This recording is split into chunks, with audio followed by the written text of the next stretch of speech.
Roster Watch Nation, what is up? And welcome back to the epic Roster Watch Shrine Bowl Day 2 recap. I got it right that time. For those that tapped in yesterday for the Day 1 recap, thank you. For those that didn't, go check it out. Day 1 obviously preludes Day 2. We're on the train here as we enter Day 2 of the Shrine Bowl. Tomorrow we'll be traveling to go to Mobile to meet up with Alex for the Senior Bowl. Well, we'll be down there for 3 days as we continue the grind through the rookie pre-draft process. Please click that like button. Please click subscribe if you are here live on YouTube. If you're on Twitter, don't mind hitting that retweet button. We do appreciate that as always. A lot of things to get through as far as the first 2 days of Shrine Bowl camp go. First and foremost, the practice was flipped. So yesterday we had East and then West. East first at 8:15 a.m., West second at 9:30 or 10. Sorry. Now was the inverse. This morning it was West followed by East. So they go back and forth every single day, and that means that we got to begin with the receiving group that we talked about last night, which features Juice Wells and Konata Mumpfield. The first thing I noticed, you walk out on the field, boom, they got the Monarch Jugs machine up, which for those that don't know what that is, it's a jugs machine, but it's a new age jugs machine. It's called the Monarch Sport. It can project routes. It's just what's much more efficient of a jugs machine than your former jugs machines from back in the day, or that are used generally every day at football practice. Juice Wells, Konata Mumpfield. There's 3 standouts to me at the wide receiver position. There's a lot of good ones. Don't get me wrong. There's a lot of good wide receivers at the Shrine Bowl this year that I think are all going to make a name for themselves. It's arguably from the skill position standpoint. It's not arguably. It's the best from the skill position standpoint. Last year, I think you could have made a case for running back with Tyrone Tracy. I think Deshaun Fenwick was good last year. Jaydon Sheridan, Frank Gore, to name a few. Last year, the Shrine Bowl. This year, it's the receiving room. I mean, even Ricky White from UNLV. I haven't talked a ton about him, but he's been very efficient the whole camp. LeJontay Wester, the first 2 days, I tabbed him, Mr. Consistency. We started talking about that a couple years ago with Trey Tucker from Cincinnati. Just a guy that it may not be always the flashiest of plays, or he's not gonna moss somebody or go up and do some extravagant stuff, but it's consistent. It's consistent winning. It's consistently catching the football. It's consistently being open. It's consistently working at the top of his routes with his stems, with his releases at the line of scrimmage, and winning. And that's what LeJontay Wester is. LeJontay Wester is, on the slighter side. He's from Colorado. He's one of those trio of wide receivers coming from Colorado. Wester came in. Let me pull up the official height weight. LeJontay Wester came in at 5'9", 5'09", 177 pounds, over 8-inch hands, so we're good there. He's a smaller build, but again, from what we've seen so far, I'm very, very confident in what we've gotten out of LeJontay Wester. As we continue to work through the receivers, it was kind of a day with a lot of fumbles. Yesterday there were some botch snaps. We talked about that. I kind of expected that from the quarterback center standpoint. Today, it was more running back fumbles and receiver drops than anything. I think Jaquindon Jackson had 2 fumbles yesterday. He had 2 in the same series today. Still like Jaquindon, but he and Rocket Sanders are kind of falling into this group of guys that they're taking a step behind the clear-cut, to me, the clear-cut top running back. And I know I'm kind of intermixing quarterback and receiver right here, but the kind of clear-cut top running back from the event so far has been one I didn't watch coming in. It was Jacory Croskey-Merritt, who had like 100 yards this year from Arizona, formerly of New Mexico, and then Alabama State or Alabama A&M. I can't remember which one. And Croskey-Merritt's been the most efficient, the most decisive, the best acceleration, inside run. He's succeeding. Rocket Sanders had a nice run today, but it's kind of like LeJontay, but the running back, like Jacory Croskey-Merritt is just very consistent out of the backfield. And when we're looking at this backfield of guys, like Corey Kiner and Taj Brooks. To me, when you break down the running back hierarchy through the first couple of days, it's Croskey-Merritt. There's a little bit of a break, and then I have Brooks and Kiner. Taj Brooks, the running back from Texas Tech, 229 pounds. You have Corey Kiner, the running back from Cincinnati. I think he came in at 212 pounds. Taj was 5'9". Corey was 5'8". Then you have a little bit of a breakdown to, I think Montrell Johnson's kind of in his tier by himself. To me, he's just a touch below that Kiner and Brooks area. Montrell Johnson hasn't flashed a lot, but he's just been fine. He's just been there. But again, nothing has really stood out. Then you have the Rocket Sanders and the Rocket Sanders and the Jaquindon Jackson tier, where these guys are both big-bodied running backs. And when I say big-bodied, it's a lot of surface area up top. So if I go to Jaquindon Jackson weighed in at, he was 6'1.5", 6'015", 225 pounds, 33-inch arms, almost 80-inch wingspan, big running back. The lower body is it's more put together. It's more equal to the upper body than is Rocket Sanders. Rocket Sanders, his lower body is that of like a 195-pound back. His upper body is that of like a 240-pound back. It's very, I'm trying to think of the word. Alex could probably tell me the word if we were on the show together, but a very inconsistent, non-symmetrical build from a running back's perspective. And this is the Darren McFadden, the Marshawn Lloyd thing with the calves, right? And it's the calves don't, the upper body kind of goes and then it just kind of peters out as you get down to the lower quad area, knees, calves. It's just like a super weird scout eye perspective type of a thing. Both good backs. Jaquindon struggled with some fumbles. Rocket's still Rocket. He's his own type of runner. I know people want to talk about DeMarco and these other backs that are big 230-pound backs, but I think Rocket's one of his own way, just kind of like Isaiah Pacheco was one of his own guys. When you look at Rocket Sanders from his way in perspective, 6 foot, period, 6'000", 224 pounds. It's a good build.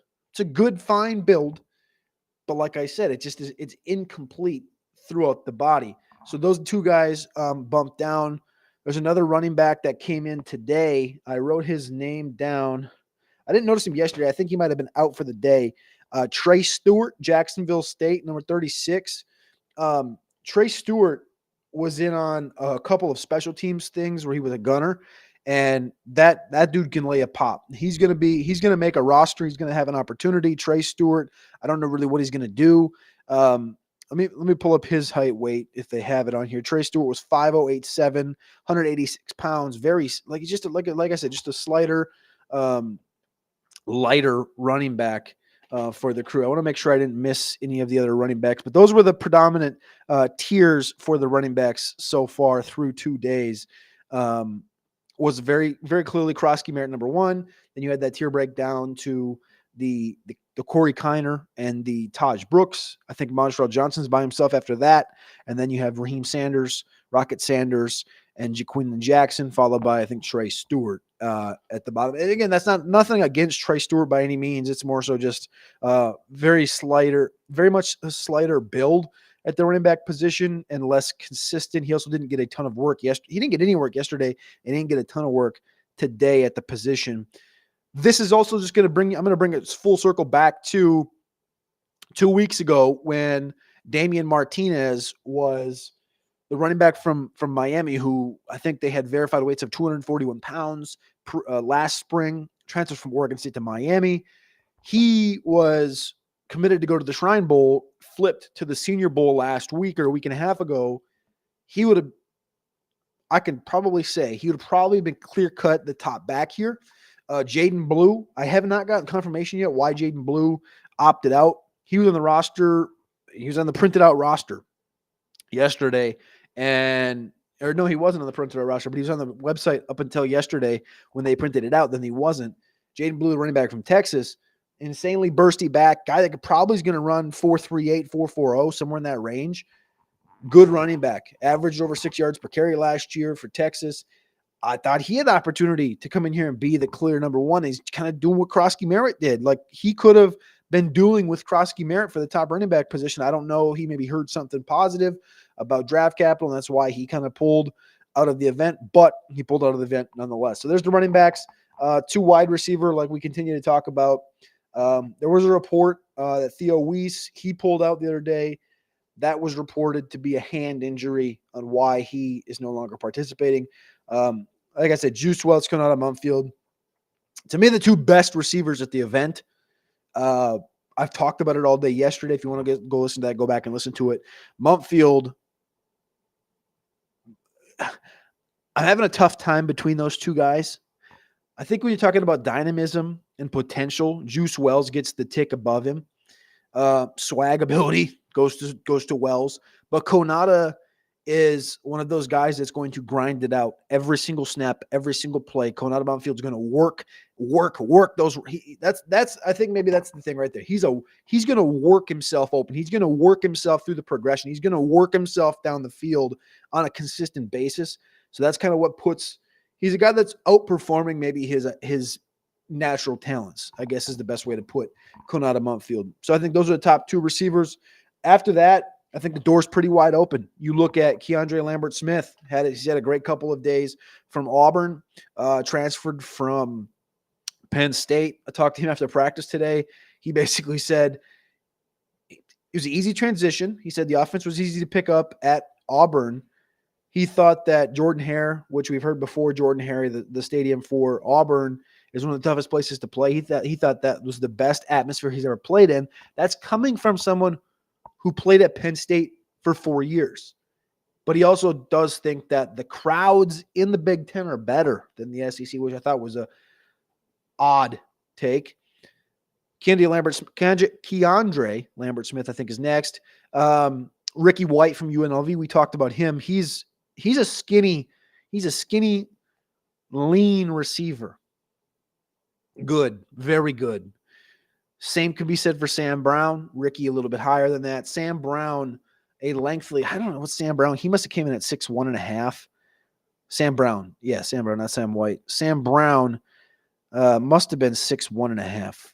6'016". So 6'1" and 6'8". So 6'1" 3/4, 199 pounds, 9 1/4 inch hands, 32 1/8 inch arms. Good. Those are good numbers across the board for Sam Brown. He's a little skinny throughout the hips as well. That's fine. He's a receiver that when you look down the field like 40 yards and you're looking at him, you're like, he looks like Robbie Anderson from that far away. And Robbie Anderson obviously is a little lighter than 199 pounds, but he's a guy that I think he averaged 18 yards per reception at Houston 2 years ago. So Brown's a dynamic player. Jacoby George, we talked about him yesterday. Mr. Skates, not Mr. Consistency. That's LeJounte Webster. Mr. Skates, like Ladd McConkey, like Tank Dell from the Senior Bowl of years past. A guy that just skates across the field is Jacoby George. Jareth Mulholland in the chat. Appreciate you jumping in, brother. Thank you as always. Jacoby George skate. He continued today to just do what Jacoby George did. A lot of these guys are very crisp at the top of their routes, at the stems, in creating separation from these DBs. And when they didn't, the funny thing was there's only a couple DBs from the event today. And normally in one-on-ones, it's pretty much dominated by receivers. But you knew when you went up against who you were going to find out. And those guys, and these are locks for the 2025 RosterWatch All Shrine Bowl team. Cornerback Kobe Bryant from Kansas, lockdown. And then the other one was number 29. He's gotten a lot of social media buzz. Elijah Huzzy, 29, nickelback from North Carolina. I think I wrote the tweet today that, he may be leaving the Shrine Bowl. Like, they might have to bring a Brinks truck to come pick him up. The amount of money that guy's made this week at the event is Elijah Huzzy's been phenomenal. Every time you look up, Huzzy's making a play. He's popping a ball out. He's picking a ball off. He's doing something. I won't bore you guys with linebacker, O-line, D-line talk. That'll be for the column, the Shrine Bowl roster. That'll be up there, as well as the write-ups later this spring. Tight end, continues to just be Luke Lachey from Iowa, and then Carter Runyon from Towson. Another one that popped out today was Ricardo Fairweather, number 13 from Auburn. He had a good day. And that's about it for the fantasy relevant guys. The last two notes I had was quarterback. I thought Max Brosmer from Minnesota played well yesterday. Not so much today. They opened it up during team and they let him put one downfield. I can't remember who he was targeting. They let him put one down there. Can you poke it at 55? And he was 10 yards outside and shallow, and it was picked by the West Virginia DB, and they didn't try it again. A lot of dink and dunks from Brosmer. A lot of dink and dunks from, what was the other quarterback? Brady Cook. Cook had a better day today than he did yesterday. And the third quarterback from that group was Ethan Garbers, which I'll just, keep my thoughts there. Garbers was fine, but inconsistent, I think is the way I'll say that. Kyle McCord, Cam Miller. Kyle McCord from Syracuse, Cam Miller, the quarterback from North Dakota State, and Peyton Thorne from Auburn. Peyton Thorne he pulled the ball down too much. You have to – the biggest thing I could tell the difference for – Peyton, outside of just like Thorne has arm strength. I think he's a little too nervous in the pocket to trust himself in that. Like it's team practice, thud, no tackle. An interception hurts, of course, but these teams and scouts want to see you progress through. They wanted to get through your progressions and throw the football. And 6 or 7 times, Thorne pulled it down and just ran. And he's an athlete. Don't get me wrong. Very good. I mean, he proved himself that he could move out of the pocket if that was his point. But as far as like overall quarterback competency, to me, it's clearly McCord and Cam Miller. As far as the consistency across the 2 days, Brosman was fine. Fell off a little bit in comparison to yesterday. Part of me likes Miller a little bit more than McCord. McCord's a little better, I think, on the move, outside, on the run, play action. Cam Miller's pretty solid in the pocket. He'll sit in there, not take a hit because he knows he's not going to get hit in this setting, but he'll sit in there and deliver the football when delivery is needed. Day 2 in the books, Shrine Bowl. Tomorrow morning, I'll make the trip down to Mobile. I'll see Alex. We'll get hooked up in the house. We'll get some dinner, and we'll have 3 days of Senior Bowl practice. Shrine Bowl 2025. That's all I got. I got to go do some interviews here in half an hour, go get some dinner, enjoy some AFC, NFC Championship football. But, yeah, biggest takeaways. Jacory, Croskey-Merritt at running back. Damien Martinez and Jaydon Blue would have probably ran away with the best running back award. Konata Mumpfield, stud. Juice Wells, clearly the best receiver. Cam Miller, underrated at quarterback. Carter Runyon at tight end. That's your 4 years taxi stash if you got that space in Dynasty. And I'll finish it with just Mr. Consistency. LeJontay Wester from Colorado.